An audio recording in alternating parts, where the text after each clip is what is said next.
No one can do your inner work for you, but it doesn't mean that you should or can or need to do it alone.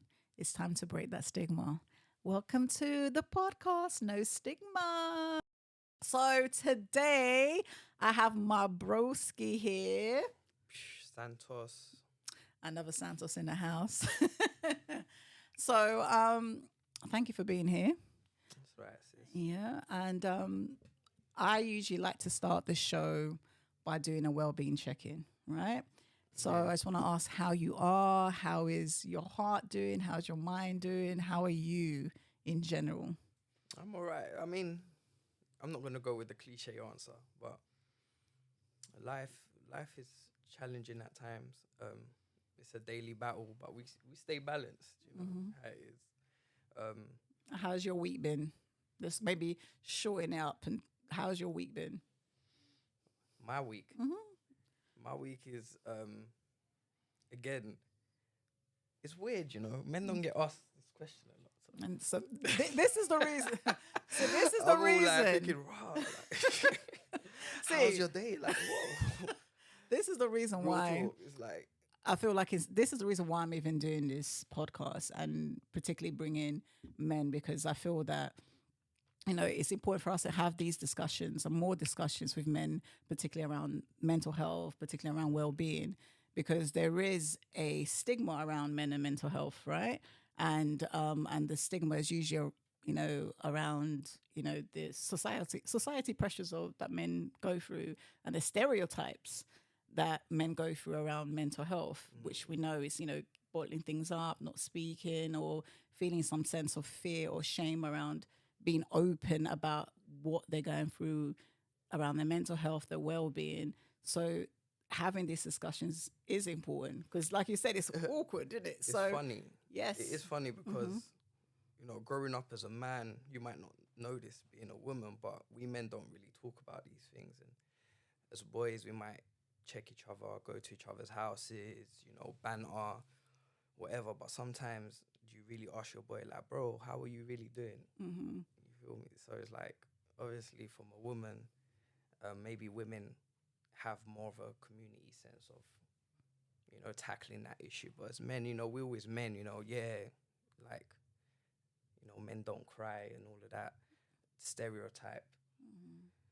Those are the type of things that make us not be vulnerable with our boys. You know, we're in competition with each other a lot of the time, so there's a lot of ego there. And yeah, sis, you know how, like, I don't know what, like, it's an interesting thing. It's interesting. I really feel like it's something that needs to be spoken about more. I agree with what you say.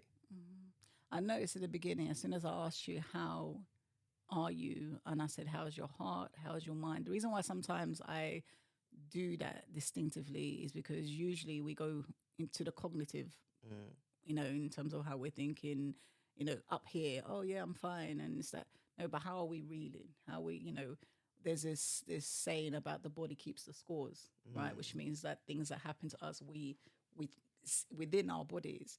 So sometimes separating and saying, how's your heart feeling today? To a man, when I said that to you, how did that feel? You know what? It caught me off guard. I'm not gonna lie. Such a heavy question for a man. Like, go to a man right now and ask him, yo, bro, how did your heart feel? Or like, how do you feel? A man will look at you sideways and he'll think, like, how do I even answer that? Because it's such a complex question. Like, a man's heart is a deep ocean. Like, we don't like to admit it a lot of the times, but because, again, we're in competition with each other, everyone's wants to be doing better than the other person and don't want to see the other person doing better than them. And yeah, when you're going through some type of like mental health crisis, you realize that, you know, it's okay to be vulnerable sometimes with men. It's all right. Pause on that. But yeah. See, but this is another question. Why do you have to say pause on that? So, you know, do you feel like there's a need to say pause on that? Because again, that is your us. So there's something in you that made you feel like, oh, vulnerability. You know, that word, when you hear the word vulnerability to you personally, maybe not now, maybe in the past, maybe reflect, maybe in the past and maybe now, how does that word sound to you? What does that word kind of feel to you, that vulnerability? Honestly. Well, vulnerability, to it can mean different things to different people. But to you. To me, vulnerable is maybe just being honest with yourself and being honest with yourself to other people as well, and not putting off a front or any type of like character or ego. And again, when you're in the industry, 90% of the industry is built off ego and outer characters. Yeah. So it's very hard to know who you can be vulnerable with as well, because if you have trust issues and if you have if you had friends that you thought you was gonna be like ride out with for the rest of your life, and you realize that's not how it goes, and you just learn to put balance on everything. And again, like I said, it's a heavy question. Like if you really look into like that type of mind frame of a man, that doesn't get really spoken about a lot. It's deep. I know I mentioned separating, different parts of self, like checking in with the different parts of self. Like I said, your heart, generally how you are, and then your mind as well. So do you feel like there's a distinction between me asking, oh, how's your heart feeling today? Or how is your mind feeling today? Do you feel like even saying, how's your mind? Where's your head at? Where's your mind at? Do you feel like there's... Definitely. Is it different or the same, or what is it? My heart is gravitating differently or vibrating at a different frequency to my mind.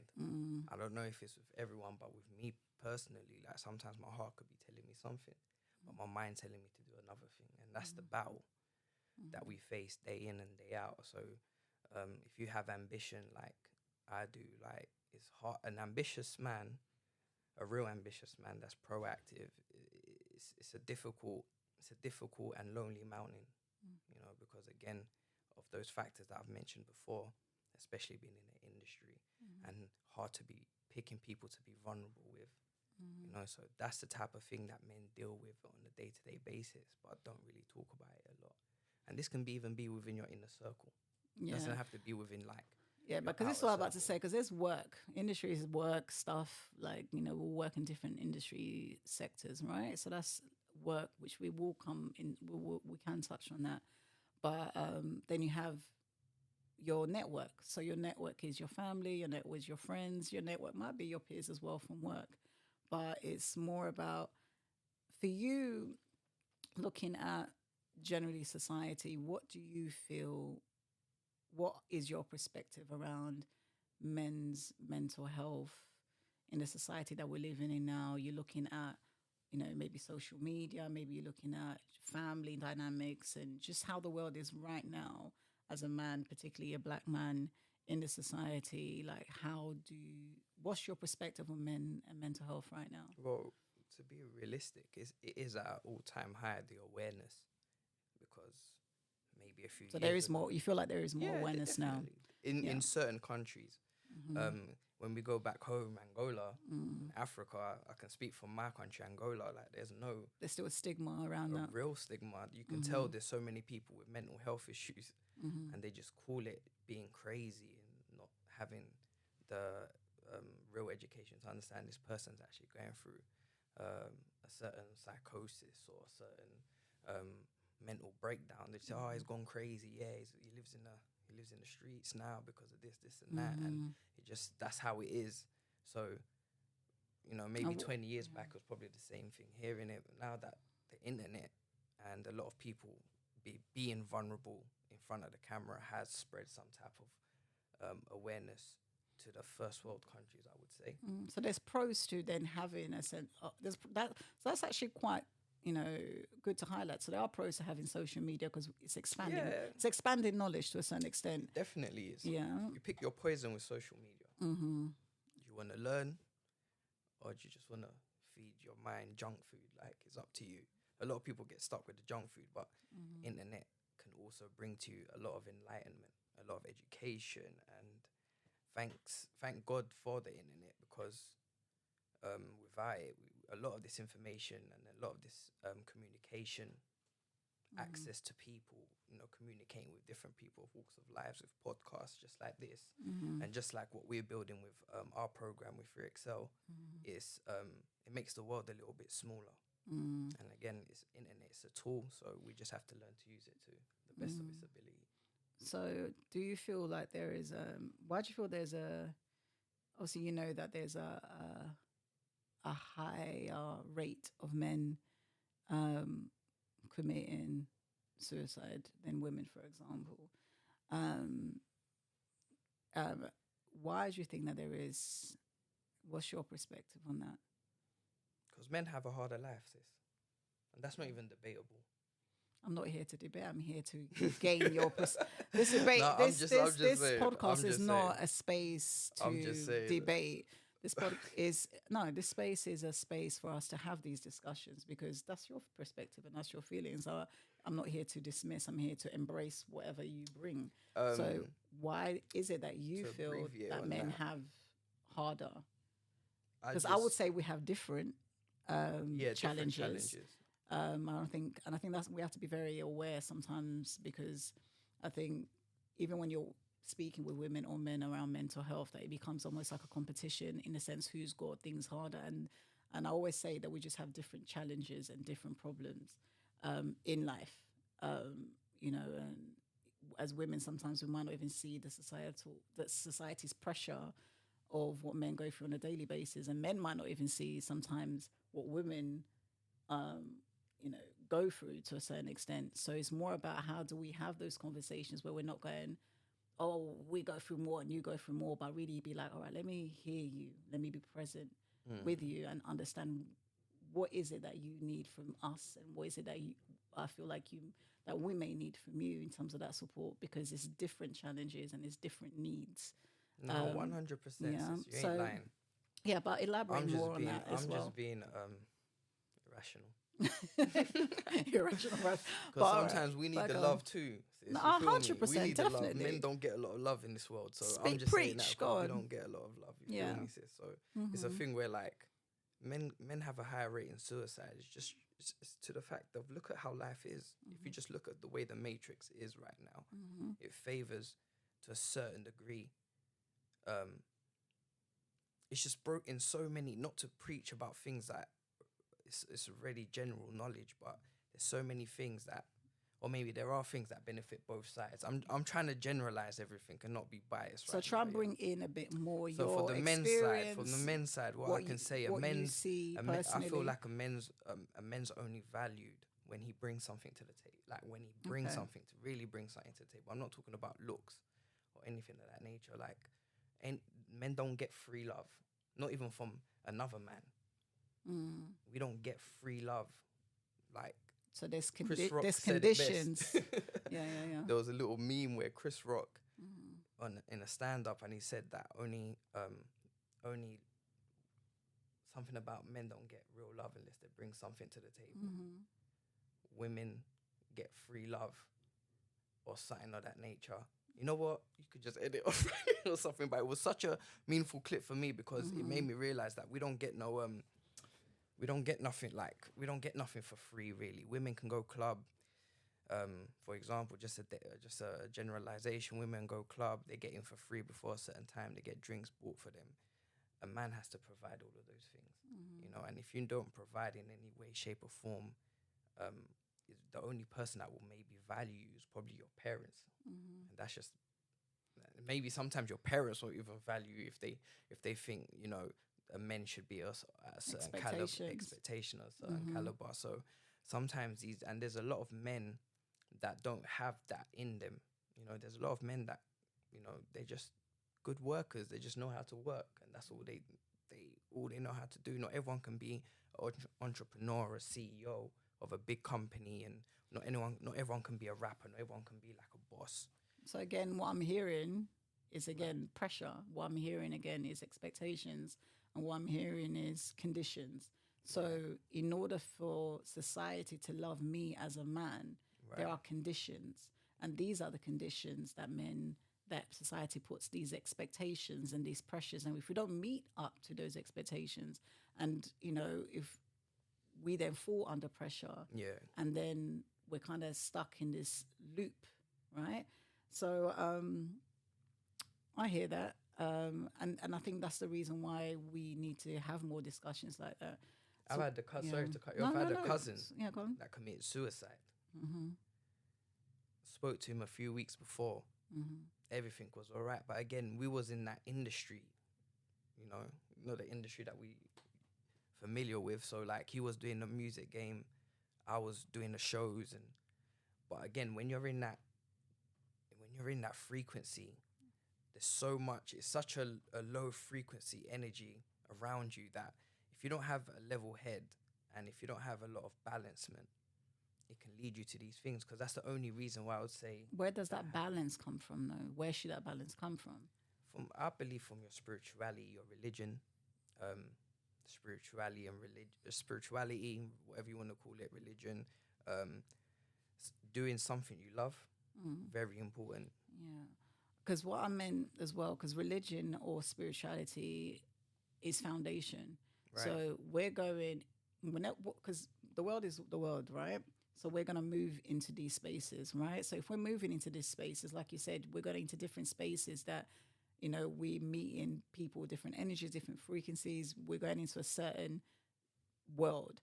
So it's very important for us to have a very strong foundation. And our strong foundation, part of it is our spirituality and our religion. Our foundation is also our network, our support network, which is our family and friends. And mostly important is your relationship with yourself, your relationship with your mind, your relationship with your heart, your relationship with society, your relationship with love,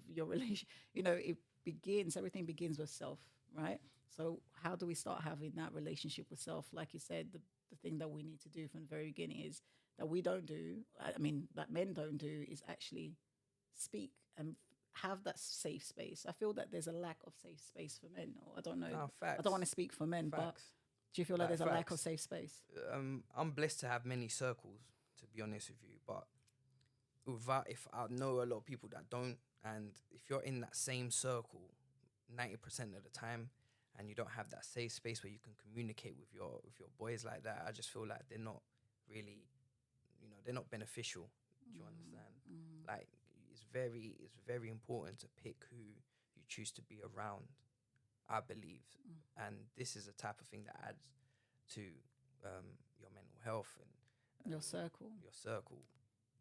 Like, it's very important. It can be detrimental at times. So having a good circle and a good system around you is something that prevents you from leading you to a low frequency place for you to commit these type of atrocities, to be very honest with you, because a lot of people don't have that. But lucky for me, I've been blessed to be around, I have a few circles. I wouldn't say many, a lot of acquaintances, not many friends. But sometimes the acquaintances are really they lift you up as well. I get some love from acquaintances more than I do people that I consider my friends, or at that level of friendship. So it's a funny place, man. It's a network. It's a network. It's these branches. Obviously, you've got family, you've got your friends, you've got your acquaintances, you've got your work peers, and day-to-day people that you encounter in your life as well. Actually, sometimes you might have a conversation with, the off-license man, boss man, and actually have a very, really quality, high quality. So really, 100%. and then you've got obviously your spirituality, or religion, or whatever it may be, that grounds you. So this is your network, and how important that network of that's around you, because that is what grounds your and helps you, I suppose, with your well-being. Yeah. So I'm going to go a little bit more personal, because this is about a space of, and hopefully this is a safe space for you, because I'm yours. Yes. But it's encouraging that. It's encouraging that. So, because I think it's important as well to kind of start being comfortable in uncomfortable situations, because that is what vulnerability is, and allowing yourself to also just be transparent, because we all go through it, right? We all have a mental health. We got physical health and we got mental health, and I feel like, and our spiritual health as well. But I do feel like there's so much emphasis on our physical health, and even though there's so much awareness of our mental health, there is still a little bit of a stigma around that, where if something happens to our physical health, we're very keen to get ourselves help. Mm-hmm. Go to the GP, we go to the hospital, you know, we do things. But when things are going on up here, Mm-hmm. right? And you know internally what's going on up here. And sometimes nobody knows apart from you and God, or, you know, we get stuck in that. We don't seek help. So what I wanted to first ask you is, have you ever had any yourself challenges or any sort of mental health, you know, challenges like growing up in the past, things that you felt like you had to overcome, you know, that you felt when you first experienced it, you was like, whoa, what's going on? Yeah, I just want to kind of like, yeah, put that on you as a Nice. first was one of the questions. Funny, I have funny. Okay, during my adolescence, Mm-hmm. teenage years, I went through a lot of stuff mentally, right? But funny enough, it never affected me. To the point I was homeless, you know, house hopping, couch surfing, being in the streets, growing up in Newham, and then finding basketball, which was what actually saved me from the road I was going down, and finding, you know, basketball friends, and then going into music, and then finding music friends. Like, it was a blessing. But that whole time, while I was going through the real issues and problems of my life, those are the type of things that kind of distracted me from what was really going on. So I never experienced any anxiety. I never had any, like, literally, I used to look at people with mental health, like, what the hell is this? Like, what the hell are you talking about? You can't breathe. I'm sure with you many times. Yes, I'm looking claustrophobia. at this We'll girl talk like- about that another day with my claustrophobia. Anyway, to Anxiety, move so- on. But yeah, Mm. like, I used to look at it like, yeah, these people are just weak, man. Shit, weak-minded people. Go and pray, meditate, do your thing. Like, cause yeah, we all go through it, that type of energy. And so yeah, I had probably a few. I had a friend that passed away, R.I.P. Bob. That was probably the closest friend that I actually had that passed. I never had a lot of losses during that time as well, which was a blessing. Until maybe, so I went through all of that. Finally got myself a foundation and everything. And leaning towards my later years, I would say 2020. So yeah, 2020. I lost like 3 people within that year. And it was really back to back. So it was back to back losses. On top of the back-to-back losses, the third loss was like the tragic loss, which kind of triggered something that's never in my life been ever felt. So that was like a pivotal moment in my life. So throughout my whole 20s, never had any anxiety. Like, I'm talking about probably when I'm like smoking or something, you know, you get that.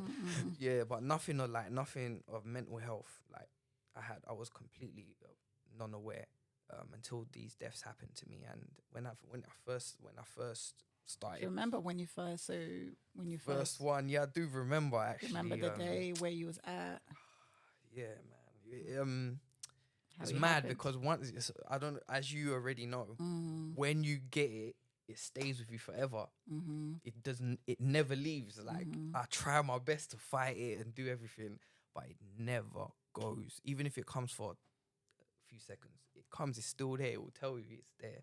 But when it first happened to me is when I lost a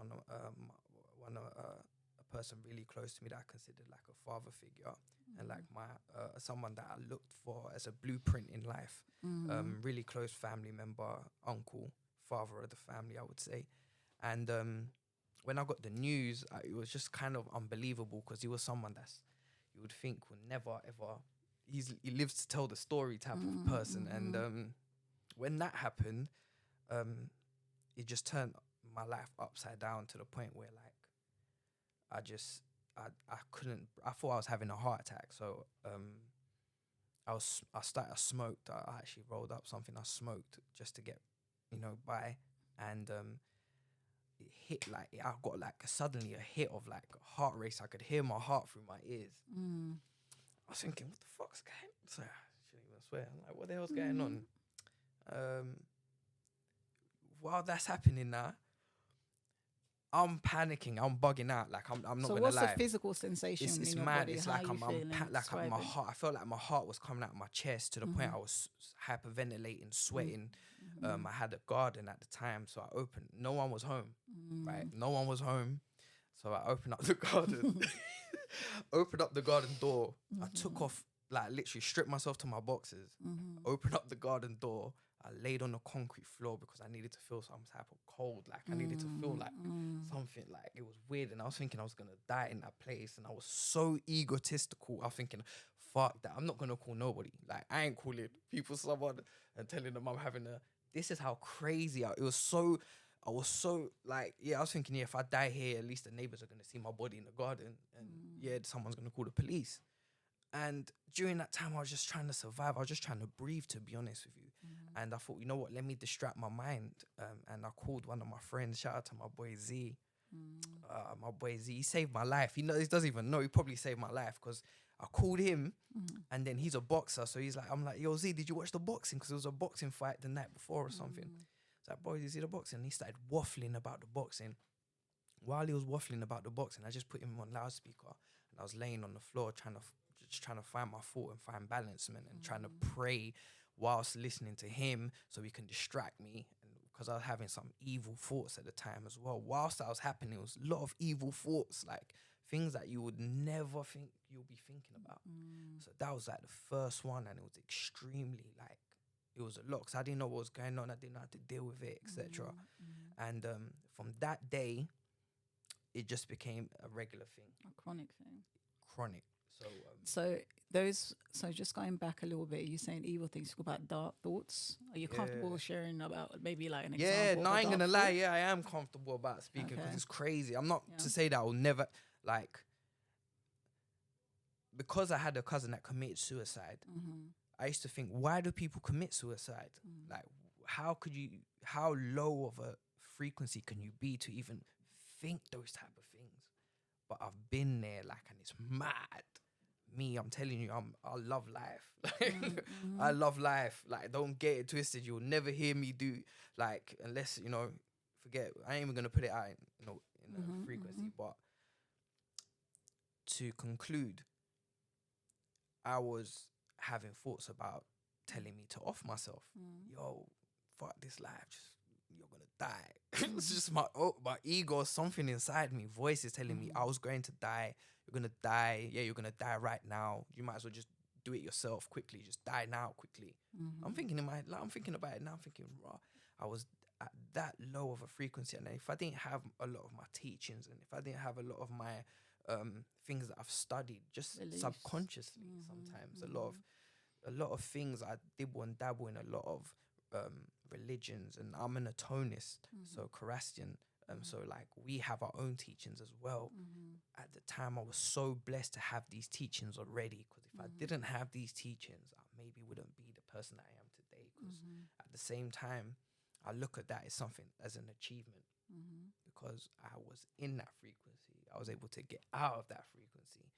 I wasn't able to completely demolish the frequency, but every time it's here, I'm more aware, I'm sharper, I'm more like, I know how to attack it.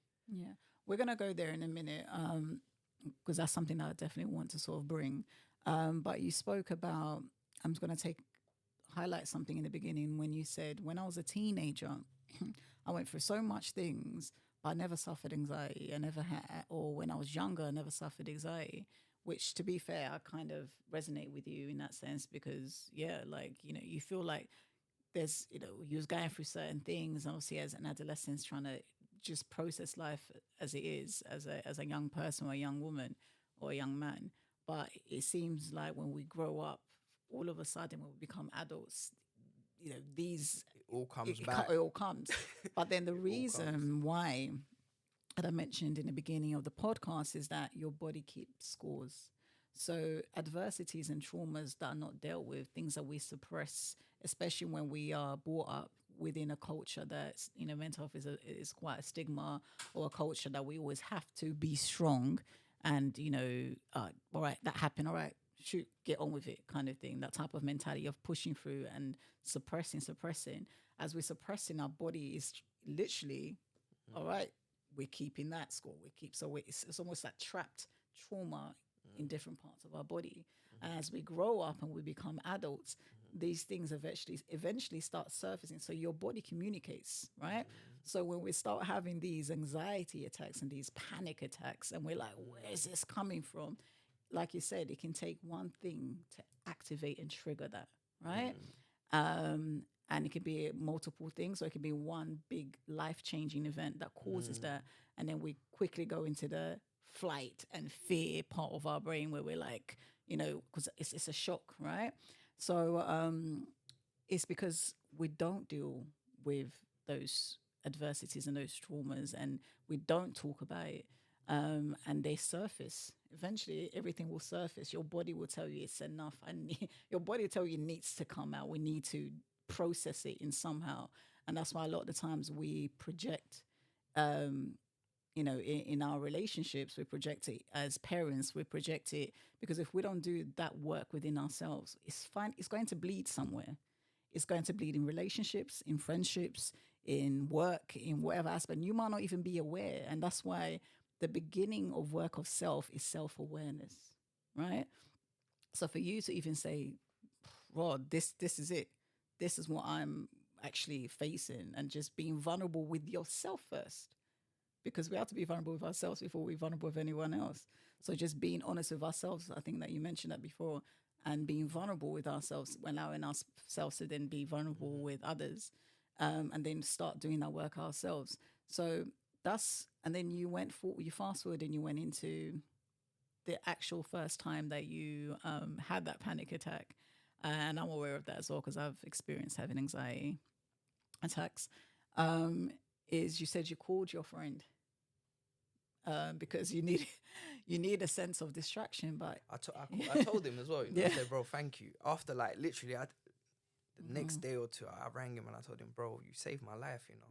What are you talking about? Like, bro, when I called you and I told you to speak about boxing, bro, I was having the maddest I thought it was a heart attack at the time because of my ignorance. I didn't know it was a panic attack. I said, yeah, I was having a heart attack, bro, and I just needed to distract my mind, and you saved me, bro. I appreciate you. I love you, my bro. Like, boom, boom, boom, boom, boom. And it was just it was an eye-opening situation. Because now when I see people going through a panic attack or having an anxiety attack, I can kind of guide them. Before I'll look at you like, what the fuck is going on? What are you talking about? Like, you can't breathe. Breathe. Just breathe. And you're like, no, it's like your body, because you go into your body literally, because part of your brain, which is your amygdala part of your brain, like it sends signals of fear. That's the part that kind of deals with your emotions. So your fear, your anxiety, it sends a signal to our, sympathetic nervous system, right? And then that sends us, a signal to our adrenaline glands, which then makes us be in this state, and there's no rational, right? There's no rationality with anxiety, because usually anxiety is something that's happened either in the past or something that hasn't even happened yet. So it's right bang on in the middle. And what happens in that, when we are in that middle, and like you said, you chose a sense of grounding, because when you called your friend, you was actually trying to ground yourself. Even the fact that you said, "Oh, I have to be on this floor," right? It's almost like, you're trying to be present within that space, because anxiety, the thoughts is things that haven't even happened, right? See, it's almost like irrational thoughts that haven't even happened that hasn't happened, or things that actually has happened, and it's your body responding to those traumas or those adversities or whatever issues that happened in the past, and is bringing in your present. And sometimes you might not even understand it. But I'm going to go to the thoughts in a minute, but I just want to talk about solutions, right? Not necessarily solutions, but it's overcoming, because like you said, anxiety can become chronic. And the reason why it becomes chronic is because we are not listening a lot of the time to our body. And this is not victim blaming. This is us really really starting to become aware and take accountability, in a sense. All right, this is where I'm going. I'm having chronic anxiety. So there's your body's telling you something, right? Because sometimes you're like, I remember I don't know if you don't mind me saying, I remember at a restaurant, even myself, when we went to an event, I remember I was usually I know what triggers my anxiety. If if I go inside the lift, people know I don't really like taking lifts. So as soon as I go in the lift, I get anxious, right? Anything, I don't like feeling a sense of being trapped in anything, right?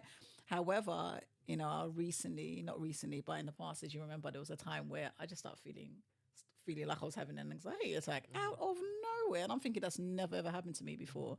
And it was nice, obviously, I had you as well because you went through a similar experience.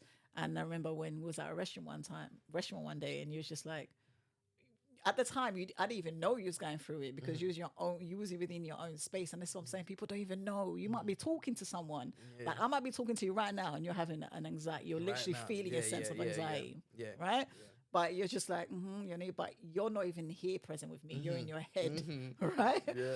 So, and it was good to kind of have that discussion with you because we sort of resonated in that sense of sometimes, you might be talking to someone and not even knowing that person's actually literally starting to have. But why don't we speak in that moment? Actually, I'm having, my opinion is it actually helps in life. So like if I'm having it, it's funny. I don't have it as frequently as I did before. A lot less.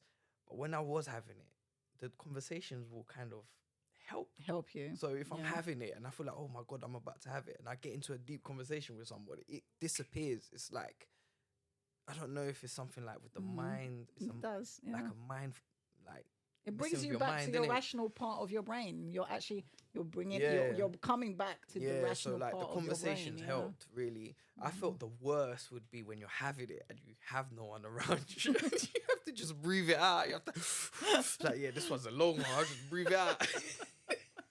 Because when you have the distraction, when you have the people around you, you're like, bro, talk to me about basketball, bro. Like, did you see the game last night? You're like, you dropped 30 points. Yeah.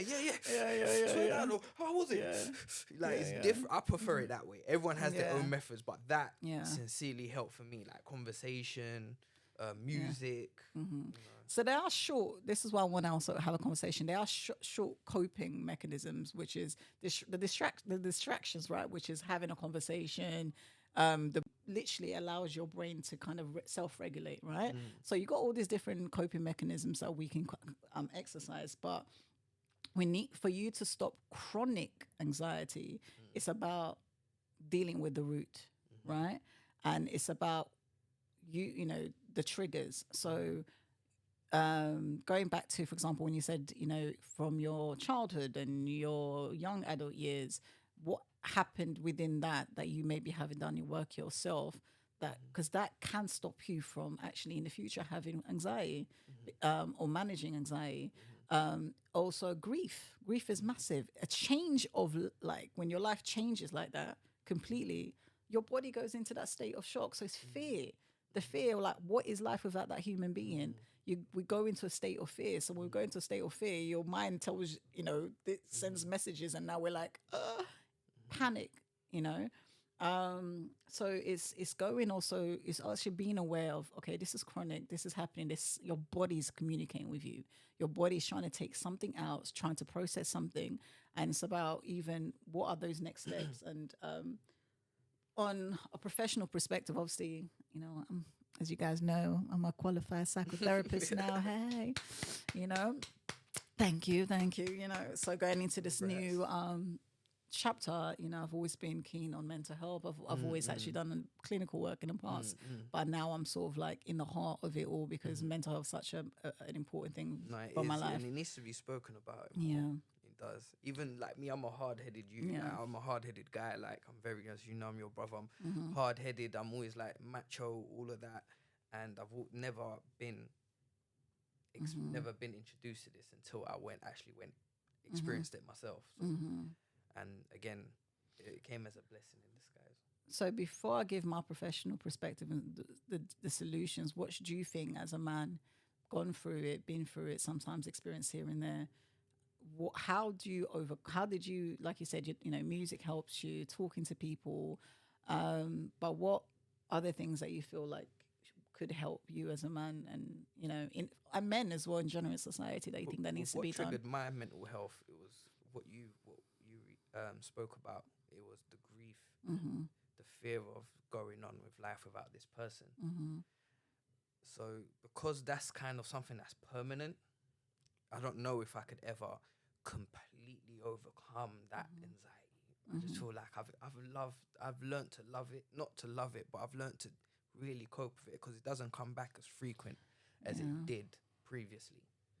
Is that anxiety or is that grief? Because grief the feeling, so that's because we might be going into something other, right? Because it is elements Right. of anxiety, but Right. there is being aware of our chronic, because grief is a feeling, to be not going too deep into it, like you actually said. It's a feeling that a pain, really, because it is pain. That's what it is when we name the feeling. So it's important for us to name feelings, and I think that might be hard for men at times to name it. Sometimes we have to actually name it. What is it that we actually are feeling? And it's pain, right? That's the core. And anxiety more is a foundation of fear and worry, right? Grief is pain, right? So but with that, like you said, that feeling never goes away. But what happens is, as time goes by, you learn to live with it. So it's something that it's this a bit of heaviness almost that you carry. But then as time goes, you still feel it, but it becomes less heavy, right? With grief. But then we have those moments where almost like your breath, and And I feel like those moments is what triggers my anxiety. That's what triggers my, because I don't have those moments without me actually thinking or like, So may I ask you a question? Have you ever actually had help for your grief, or So behavior support I and went back things like home that? last year. Okay. Last year for Christmas, and I visited his grave. I was with, the family. I was actually, I got the opportunity to kind of like let it all out. And it was very important for me that holiday, that trip for me, kind of like cemented the pain. Yeah. But at times when maybe I have a stressful day or I have a bad day and I lean towards those thoughts, oh man, if my uncle was here, could have gave me that advice, like, unks, like what can he was also the plug out there. So he was like, unks, I got this guy, like, what we doing?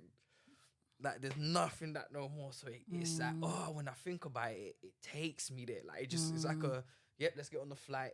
And it just takes me there without me not so sometimes when I am going through my things and I'm going through my challenging moments, instead of thinking, if my man was here, like what else can I start to think about other things. But when I think about other things, it doesn't really take me there.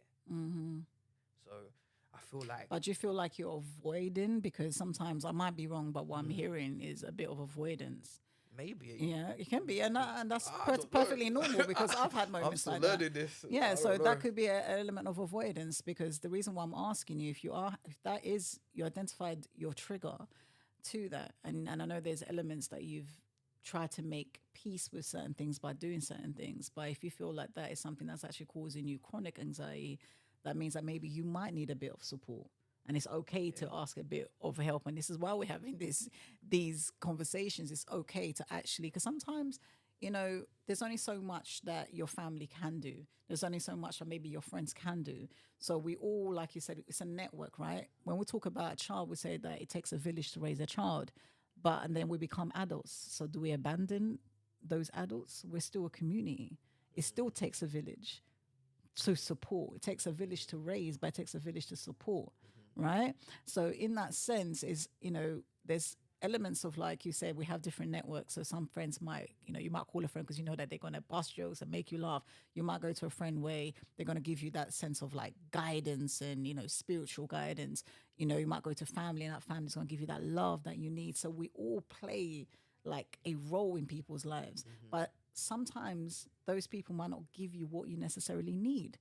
Sometimes you may need a professional help within your own mental health and grief for you to kind of overcome that. So what I'm encouraging basically in this conversation is, if when we do come to those stages, and we try to be mindful and so forth and do what we can do, but when we get to points like, okay, I've done all of these and I'm still feeling, maybe that's the time that we feel like, actually, let me try this, you know, and explore that. Funny enough, the most successful people, a lot of famous people, they all have, they go see a therapist. They go get advice. It's not everybody needs advice. Like nobody knows it all. And I feel like the less egotistical people become, and more like. But ego itself is, our ego is what protects us, right? We have egos, even though sometimes, because ego is something that is sometimes seen quite negative, and it is quite detrimental at times. But ego also is something that is what's protected us. It's what makes us go, actually no, but it allows. Wouldn't you say that's more pride? Yeah, but this I'm saying, pride and ego, right? But ego is sometimes what makes us go, no. It's almost like it's actually fueled with fear, really. So it's like, oh no, don't do that. But it's fueled with fear. Where if you just let go, what happens if you just let go? What happens? What actually happens if you just tell, all right, ego, I've got this, and just like, because that's what it does. Ego is just trying to protect, but the protection sometimes. You don't need that. The protection sometimes is what is detrimental to you. So sometimes letting go and just be and allow whatever's coming up for you. And the last question, you know, we spoke about basketball being something that saved your life and music. You're now, you've been in the basketball world for a very, very long time. And I do remember obviously being your sister, you know, one time, you know, if you don't mind me saying, you know, you was playing professionally for a while, and then you actually were supposed to be getting a scholarship, right, to the States at one point as well. And I know for someone that is in the game, because obviously it's like like I said in the beginning, women and men have different pressures, right, and different and different challenges in life. Yep. But someone, obviously, you have your peers as well. It doesn't have to be something personal, but just reflection within yourself, your peers. You know, this whole pressure that you have, you know, we're at this age and we have to make it. And then there's not that support as well for basketball in the UK. Right. It's not like it's football, right? Where there's much more support and more funding, where you feel like, almost, this is my ticket, this is my skate. What happens when that plan doesn't go according to your life? I just want to like really bring this conversation because I think it's important. That's a good question. Yeah. It's a good question. And I feel like a lot of the football players, especially the younger football players that we've been seeing of recent, they've been there's a lot of trouble with players that haven't made the academy and they end up, you know, committing suicide and whatnot. Us basketball players, and I speak for majority of the people that's probably 1990s baby, you get me? So like for the people that played basketball prior to the internet or YouTube, it's day and night, it's a 180. The players that are playing now at 15 are playing at such a skill because of the trainings and the opportunities that they have now. You know, they can watch NBA games now. When I grew up, 15, 13, 14, we couldn't watch NBA games. You could not watch NBA. Like for me to watch a Kobe Bryant game, I have to watch it the next day, and it's not even live on Sky Sports, and it's all edited. It's not even the same feel. So, again, I'm just a bit bitter and jealous. That's for these young boys, because it's a beautiful thing, because the game has grown now. These young boys are growing up. They got all the technology. They got all the information to be great. And this is something that we're passing down to the younger generation. But for us, we was playing with a bare minimum. And for the generation above me that I'm familiar with as well, they had the bare minimum as well. So now we're all looking at these young guys like, yeah, you guys got the best of everything that we didn't have. And but then how does your mind then align when you don't get it, even if you have that? Because it's almost like it's that dream, and then you have that dream. So what? It's bittersweet because because the reason why I explain that is because we never got that opportunity. So many generations like before me didn't get that opportunity to put a mixtape out on Instagram just to get scouted. We used to record with VCRs and tapes, and I don't know if you guys even know what that is. So like, I mean, I know. So like, 30 gang. It wasn't as easy. We never had camera phones. We We was playing, like, for us, we can go on, type in Steph Curry training, LeBron James training, and watch it, LeBron James himself train for 2 hours and copy exactly what he does. We never had that. So to conclude, is what I'm trying to say is that it's a bittersweet because the new generation now have that opportunity to be great, and bitter for us because we never had that. So how does that feel? it sucks. It fucking sucks. I ain't gonna lie, it sucks. I wish I was maybe born. Well, you know, I'm not gonna take anything back. I love my generation, but I would say that if you're just talking about that, I'm very bitter about it because. So going from that, right? So you're saying obviously, you know, we're moving into different, so they have more opportunities. And when you're saying you're bitter, I'm hearing a bit like, oh, that hurts a little bit. Yeah, it hurts a little bit. Now, we're talking about feelings, yeah. This is it's a well-being thing. So, however, any man that don't admit it, they're lying. I'm just saying. I'm just keeping it real. Sis. I'm going to throw it to everyone, especially like, you know, us that are in our 30s now, right? If you was 50, right, what would you now say to your 30-year-old self in terms of opportunity? I would say to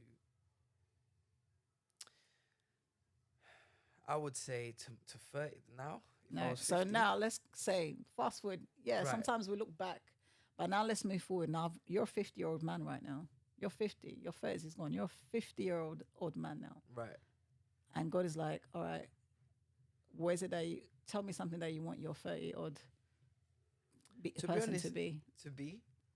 I would say just opportunities that maybe you might. Yeah, that makes any sense. Yeah.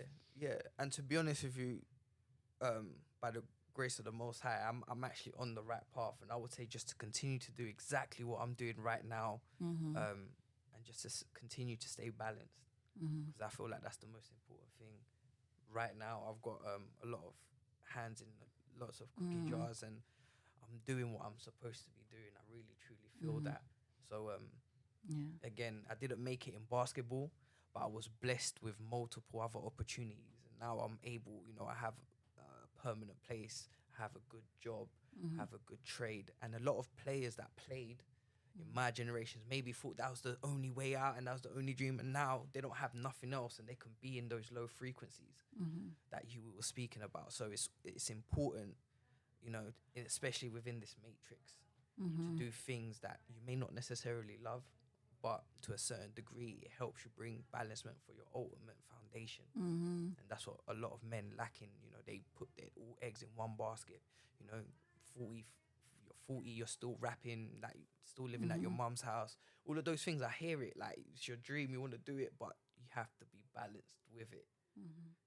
But so that's just yeah, my take. and all of that is perspective. That is the power of perspective, and that's the reason why I kind of wanted to bring you into your 50s to give you, because sometimes we can get caught up with the lack of opportunity in the past and not look at the present, because in your 50s you're going to be like, oh my days, what was I doing in my 30s?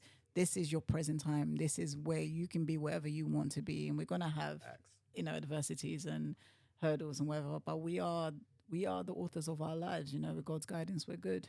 But now, coming towards the end now of the show, because but this is what I do towards the end of my show. This is like tradition, right?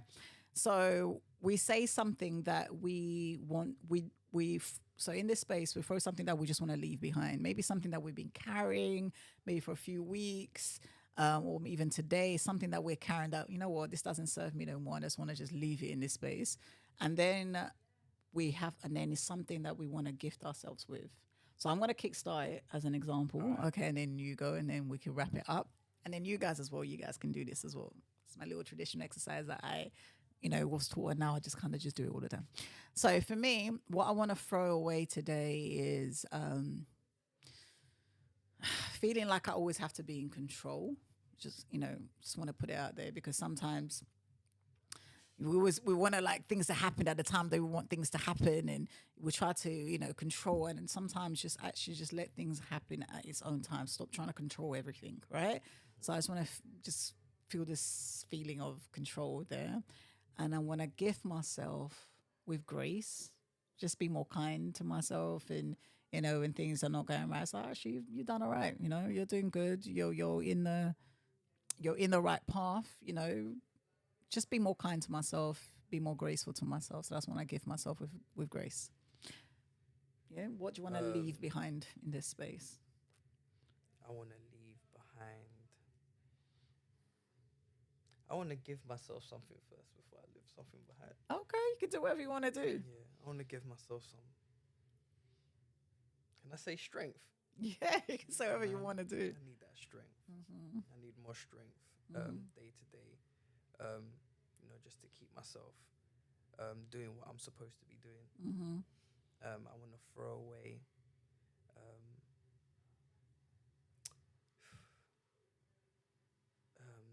my lack of patience. Okay. Yeah. Should I throw away in that space or throw it away? Throw that away. Man. Throw it. I feel like, you know, a tree doesn't become a tree in a day, so it takes time for things, and I'm planting big seeds, not for plants but for trees. So like I have to continue to water it, even though I don't see a lot of progress at the time.